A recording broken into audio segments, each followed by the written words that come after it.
What's up? How you doing? Start again. What's up? How you doing? This is Ines Luby from Say With Your Legs Media, and thank you for joining us today. And we're going to talk about a couple of races. We got a couple of races on deck, and we're going to go through them. And we're going to start with.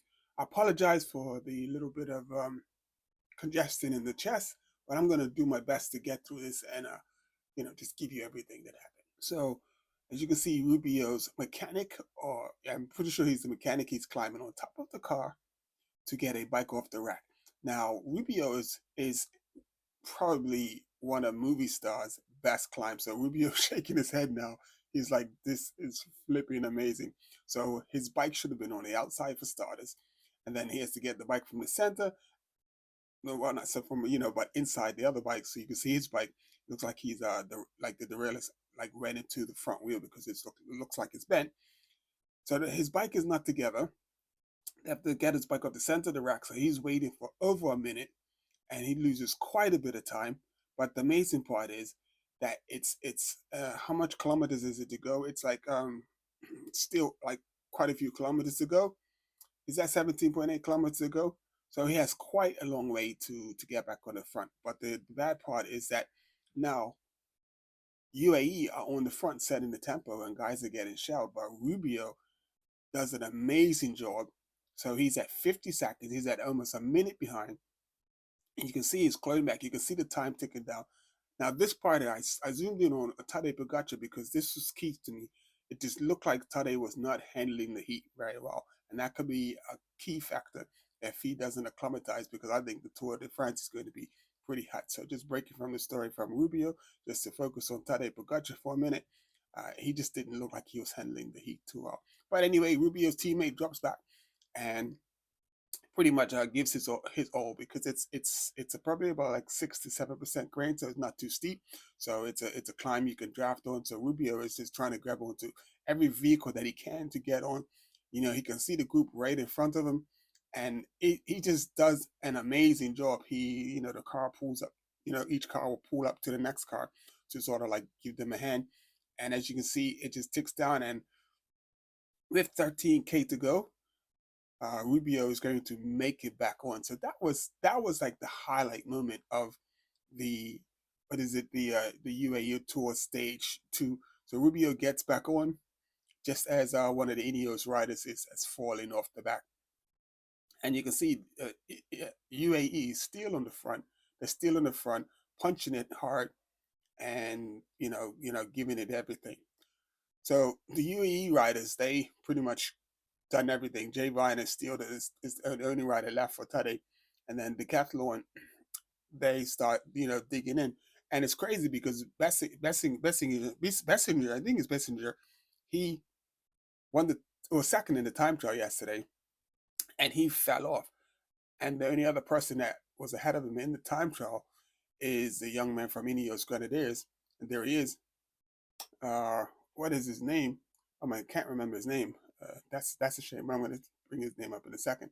But the young man from Ineos Grenadiers, and he hung on, but he wasn't able to hold on to his yellow, his the leader's jersey. And what is his name? So he finished some 30 something seconds down, and it's a Josh Tarling. I don't know how I could forget Josh Tarling. But anyway, so now Jay Vine goes to the front there with like 1 kilometer to go, and they knew exactly what they wanted to do. And basically, there is no one on the level of Tadej Pogacar, so he just sits in the wheel of Jay Vine.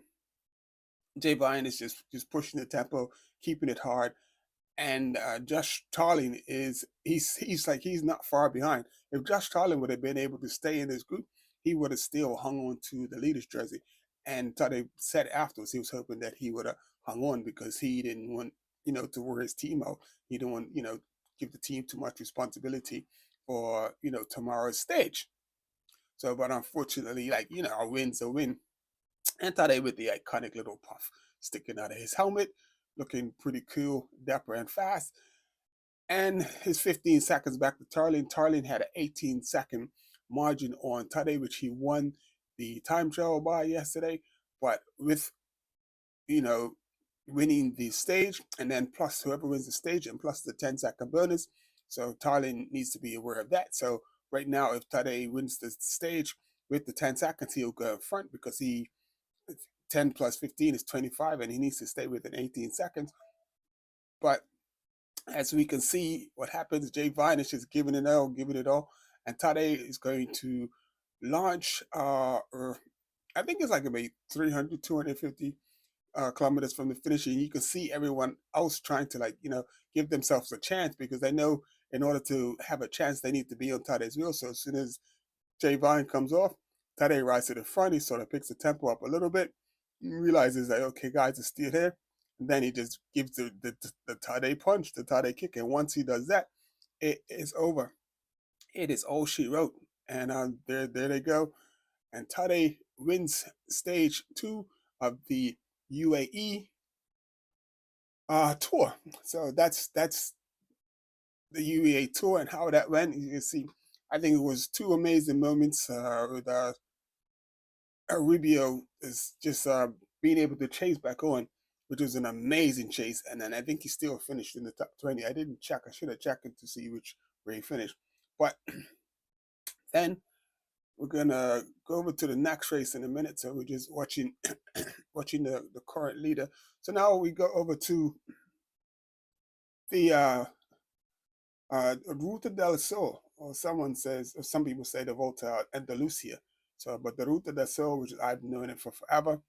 And then our three riders on the front is Maximum Gills from the Red Bull team, and then you have Tim Wellens also from the UAE team. But here you have Maxims. He almost runs off the road. I mean, he does run off the road. I mean, he misjudges the corner, comes into the corner too hot, and at that point I thought it was over for him, but he was able to chase back on, and then there was a sprint finish between him and Tim Wellens. They're both Belgian, and basically the UEA guys tried to work over Maximum, but he was just like, he just was able to sit on Sivkov and Tim Wellens, and he won the day. So that was an amazing day for for Maxim for Maxim Gills, even after the UAE guys tried to work him over, and they were attacking left, right, and center, but it wasn't to be. He was definitely the stronger rider, and then Maxim said like he knew that he had Tim Wellens' card because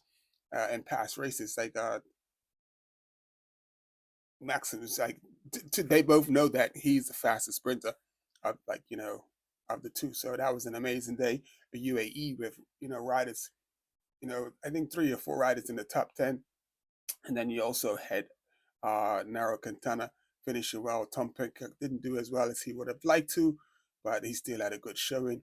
So that's only day one of the Ruta del Sol, and it's been fireworks from day one.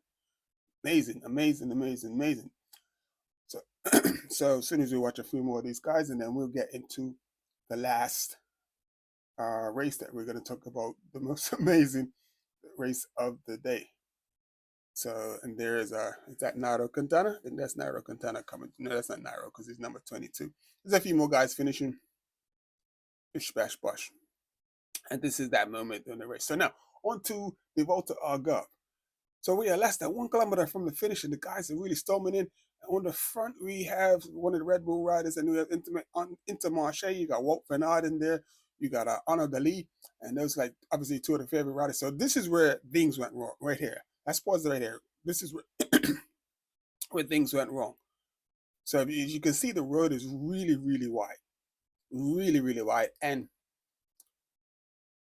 the Red Bull rider on the front, he's looking back to see what's going on, to see who's following.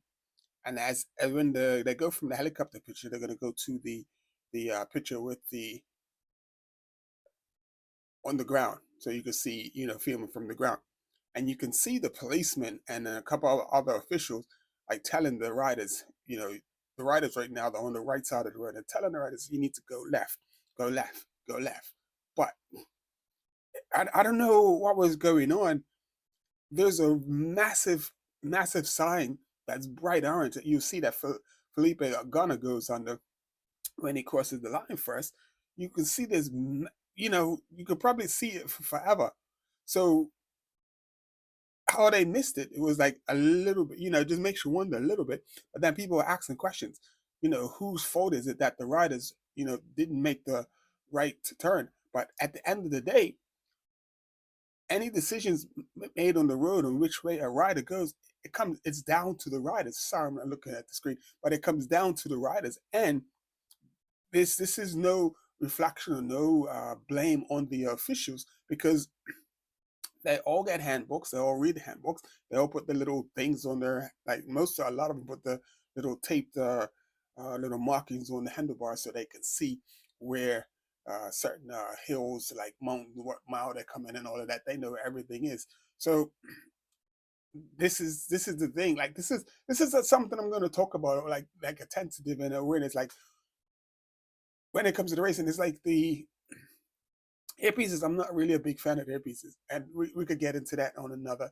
I do another video on that, but I'm not a big fan of the earpieces. But this is where, right at this moment, this is where they made the decision to go right, and then let's keep playing, and we will show you how you can see the officials, like the blowing and the shouting and the blowing and the shouting, and they all go right. And then once they go right, they're on the other side of the fence, and you can see the guy in front is like, are we the right way? And you can see he's like looking like there's no barriers, there's no nothing. So that should be a clue, that should be a sign. And then there's a police car was parked in the way. So the police car had to pull out of the way because the riders are still coming. And then we have Felipe Pagana just coming down, time trialing now. All it's got to do is time trial along next to the whole field of it, and they still going full gas, and nobody's like realizing and like what's going on. And it's just like this, the fans must have been like, "What the hell is going on?" And you have Felipe Gunner, excuse me, you have Felipe Gunner. He's just gonna come up to the finish line. Just an amazing moment. Just like this is like 2025 has started off flipping amazing. So Felipe Gunner wins the stage, and just amazing, just amazing. Like I don't know what happened, why the writers did what they did, but they did what they did. So saying that, we have to. It's just been moment after moment after moment. They're calling him Jasper the Disaster. You know what? With Jasper Philipson, that altercation that he had the other day, I'm pretty sure you could just see it was a moment. It was a blonde moment. I don't, I'm not gonna get down on the guy for that, because I could see if I was in a race and I was like duking it out with who was it he lost the race to the track little rider. Uh and he just like, okay, man, the race is over. And there was no one near and up around him. So he just like, like a little bit of brain fog is like, man. So he just basically relaxed off. But like a lot of people were saying, he should have, you just ride straight through the finish line. And every time he does something, I'm pretty sure he just learns from it. And you can see he makes less and less of the mistakes that he normally makes. He used to be in the barrier, pushing people to the barrier, because before he would have tried to push the truck little rider over to the barrier, but he kept his line. Which you got to admit, Phillipson is, even though he's still doing dumb stuff, he's doing better. So that was the first moment of the week. Then we had an amazing moment in the time trial, the opening time trial. We had the decathlon rider get up on the stage and his bike was not there. His bike was not ready. He ran up onto the start ramp without his bike. And it's just like whatever was going on, like, bike needed to be fixed or something wasn't tight and adjustments being made. But man, that is not the way you want to start a time trial. And then we come to today. Oh, then we got Rubio on the last climb of stage two of the UAA tour, and his bike. He's like probably one of the best climbers in the peloton in Europe, and his bike is on the inside. So the better riders, the riders that they want to win, they put their bikes, like you see 4 or 5 bikes on the top of the car, and the bike of the rider who is most important, who they want to make sure gets to the finish, their bike is always on the outside. So to have Rubio's bike not on the outside, and then on top of that, not just not on the outside, but not a wheel on it, wow. And then last but not least, this moment where 90% of the peloton went the wrong way. Probably 95% of the peloton went the wrong way. And no one is to blame but the riders. And it says that in the handbook.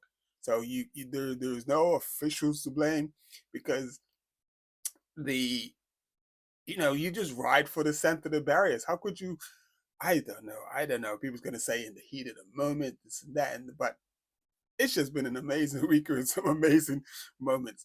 And this has been Innie Sloopy, Say With Your Legs Media. Thank you for tuning in. Make sure you check out my WordPress because like some of the stuff that I like on my mind that's a bit too much for video I write. So I have a few articles and stuff. So go check my WordPress out and check out the Instagram. I put all the little highlights of the day on Instagram. Anyway, Innie Sloopy, Say With Your Legs Media. Thank you for liking. Thank you for subscribing. And I'm looking forward to getting to Europe this year. I'm Loop and Kern Brothers Kern. Season open. We got to be there.